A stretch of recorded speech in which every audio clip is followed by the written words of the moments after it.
Hello students. Okay, today we are going to study causes of chemical combination. Okay, why does this chemical combination takes place? Why do metals and non-metals go into reaction? Okay, the question is this. We are seeing this, yes, these metals and non-metals all are reacting. Okay, why are they reacting? Why they are doing chemical combinations? Okay. Actually, what happens whenever we talk about any element, metal or a non-metal, okay, or an metalloid, what happens? They have certain valence electrons in their last outermost shell, isn't it? The electrons present in the outermost shell are known as valence electrons. Okay, so here the valence electrons in this, we, what happens if it is 8 in the outermost shell? It is stable. If not, it is not stable. Okay. If 8 electrons are present in the outermost shell or the valence shell, okay, it is stable. If not, it is unstable. Yes, there is an exception of hydrogen and helium in which 2 electrons in its outermost shell can make it stable. Okay. So, in order to take or in order to have 8 electrons in the outermost shell, what happens? These elements either take the electrons or give the electrons or go into sharing. Okay. So, if we are talking about the metals, okay, like if we talk about sodium, symbol is Na, isn't it? Its atomic number is what? 11. So its electronic configuration becomes 2, 8 and 1, isn't it? If we are talking about chlorine, it is a non-metal, isn't it? And its atomic number is 17. When we talk about its configuration, it becomes 2, 8 and 7. Now see students, here the word valency come. How do we determine the valency of the elements? Okay, so valency is what? It is the combining capacity of the elements. Like here, sodium can give 1 electron because in its outermost shell only 1 electron is present. But when we talk about chlorine, here it can't give this 7 electrons, but yes, it can take 1 electron.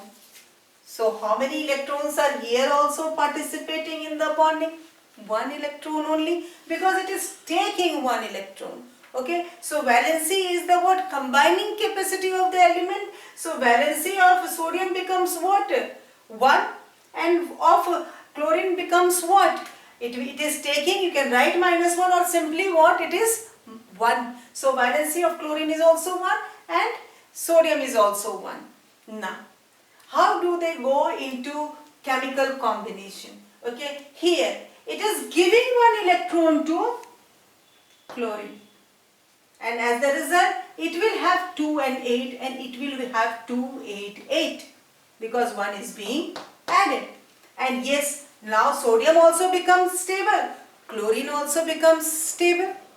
Okay, so in this, what is happening? 1 electron is being transferred to chlorine, isn't it? So it is an electrovalent bond or a ionic bond.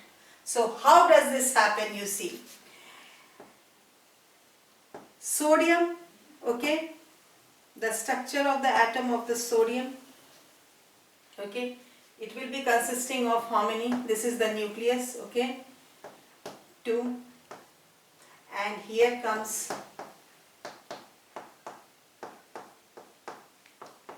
8 and here only 1 electron. Okay, when we talk about chlorine,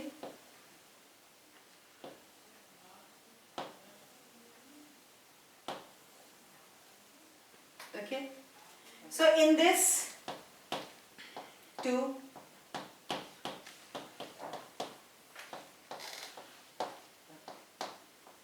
8 and it is consisting of how many? 7. isn't it? It is unstable. Here, what will happen? Transfer of electron will take place. So this is the diagrammatic representation. But yes, it can also be represented by the dot structure. Okay, how do we do with that? That is the Lewis. That is also known as what? Lewis structure. Okay, because Lewis only represented these elements, the presence of the electrons in the form of dots, and he explained that yes, the valence electrons only will be represented. So in this case, if we try to make the Lewis dot structure for sodium, we are seeing what?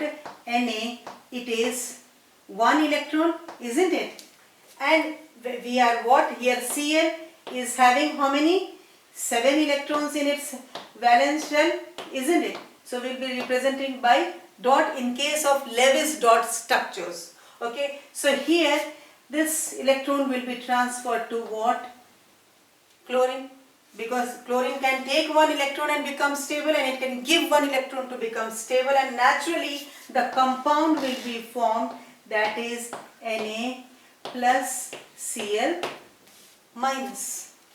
Okay, so here it has now both the elements sodium and chlorine both have what? Attained the stability.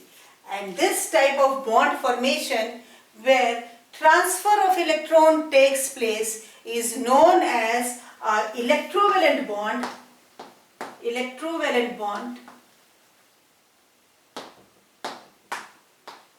or ionic bond.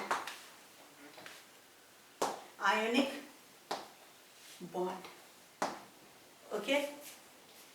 Number of examples are there in this case of electrovalent bond, like sodium chloride we have done. Okay, magnesium chloride, if we try to show the structure of magnesium chloride, okay, it is also an electrovalent bond. Magnesium, actually the atomic number is 12, so its configuration becomes 2, 8 and 2. When we talk about chlorine, it is how much? 17. So it becomes what? 2, 8 and 7. Okay. Now here, in case of magnesium chloride, Mg is having 2 electrons in its outermost shell.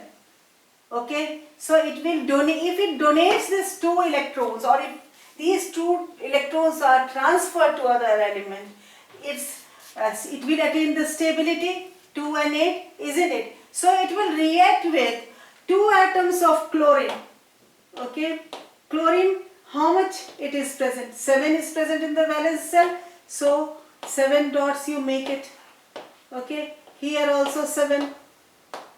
Now naturally this magnesium will give these 2 electrons, one to this and one to this, becoming what? Magnesium chloride, and the formula becomes 1 magnesium, 2 chlorine, magnesium chloride. Okay, where this will have what? 2 positive charge, and this will have -1 and -1 because 2 are there. Okay, so this is how magnesium chloride is formed. Likewise, any ionic compound, if you say, okay, any in which the transfer of electron is taking place, like calcium oxide. Okay, calcium oxide is also ionic compound. Others you can also take potassium chloride. Okay, this is also an ionic compound. Okay, so these are what? Ionic compounds formed by what? The electrovalent bond. Okay, and as a result this bond is known as ionic bond. So when we are seeing this, what type of structure or what the characteristic feature of the ionic compounds will be? Okay, ionic compounds, if we are saying NaCl, just see it, how does it look? It is mainly crystalline in nature. Okay, and here we are saying that they are having positive and negative charges. Ions are being formed, isn't it? Naturally, if it is in the solid state, it will not. But yes, if it is in the aqueous state, it will conduct the electricity. Okay. it will be dissolved in water very easily. They will be dissolved in water very easily. They are consisting of what ions, they have got the polarity, they will dissolve in water. Okay, because in water also we are seeing it consists of what, hydrogen and oxygen. Okay, one of the element being too electronegative in nature, that is the oxygen. Okay, so these are the characteristic features of electrovalent bond or the ionic bond.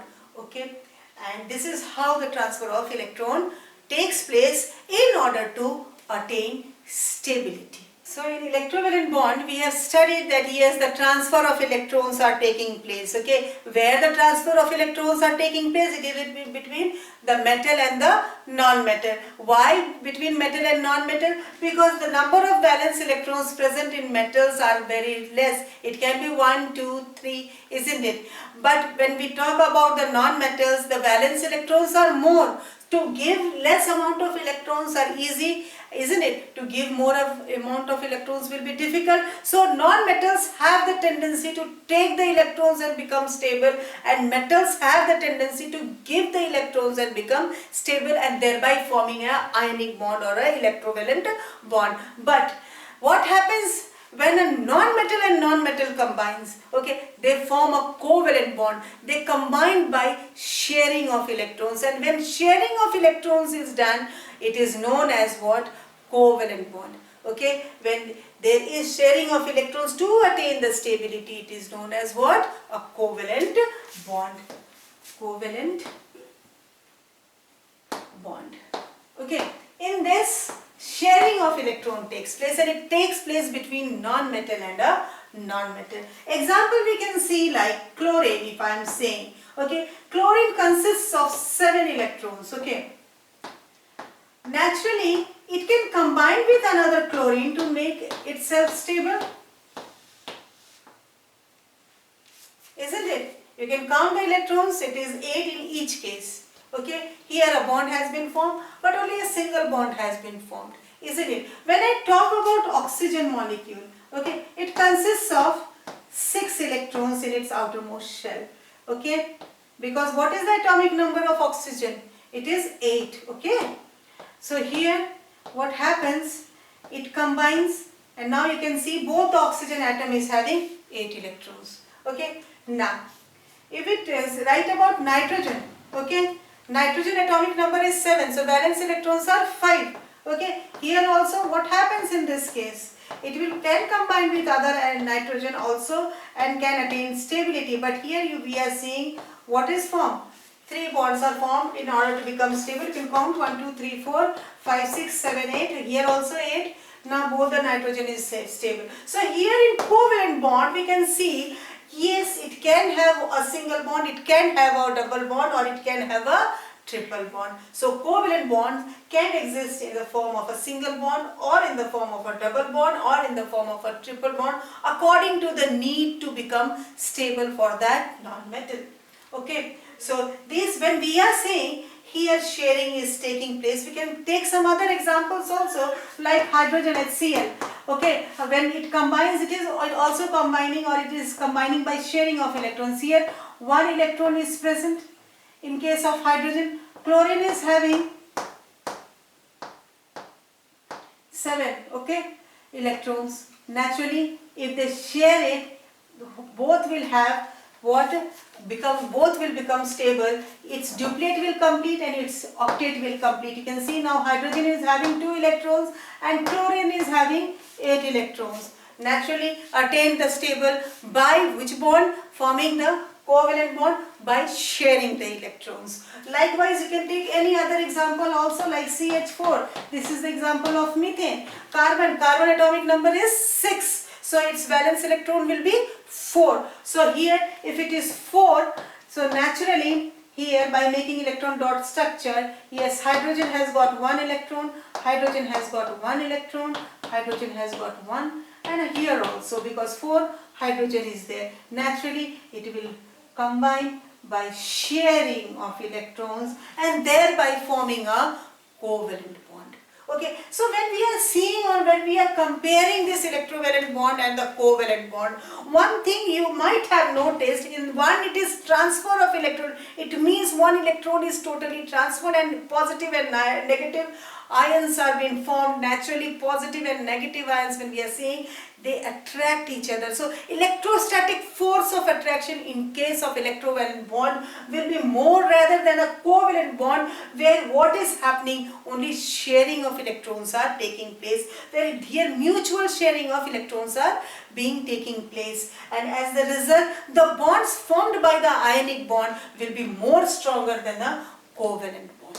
Okay, these bonds don't conduct electricity. These covalent compounds do not conduct electricity. Okay, they do not dissolve in water also. Okay, but yes, they dissolve in what? Organic solvents. Okay, this covalent compounds. Okay, they can't conduct electricity. They are not so strong bonds like that of ionic bonds. But yes, everywhere there are exceptions. In this also there are exceptions. No need to required to know right now in class 10th.